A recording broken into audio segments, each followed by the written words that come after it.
नमस्कार. मी doctor Jagdish Shinde, cancer specialist Pune. आज 31 May world no tobacco day आणि आजच्या दिवशी मला तुम्हाला सांगायचं आहे की तंबाखूमुळं कोणकोणते कॅन्सर होतात आणि दुसरे नॉन कॅन्सरस कोणकोणते आजार होतात.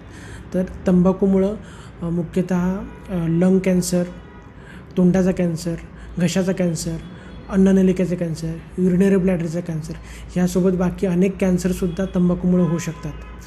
कॅन्सरसोबत काही नॉन कॅन्सरस आजार आहेत की ज्याच्यामध्ये श्वसनाचे विकार आहेत, त्याच्यामध्ये ब्लड प्रेशर आहे, ट्युबरक्युलोसिस आहे.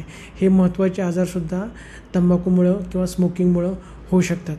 तर आजच्या या वर्ल्ड नो टोबॅको डेच्या निमित्तानं आपण एक आशा व्यक्त करू किंवा एक संकल्प करू की आपले जवळचे जे असतील नातेवाईक किंवा तुम्ही स्वतः जर तंबाखूचा वापर करत असाल तर त्याच्यापासून दूर राहा आणि वर्ल्ड नो टोबॅको डे आपण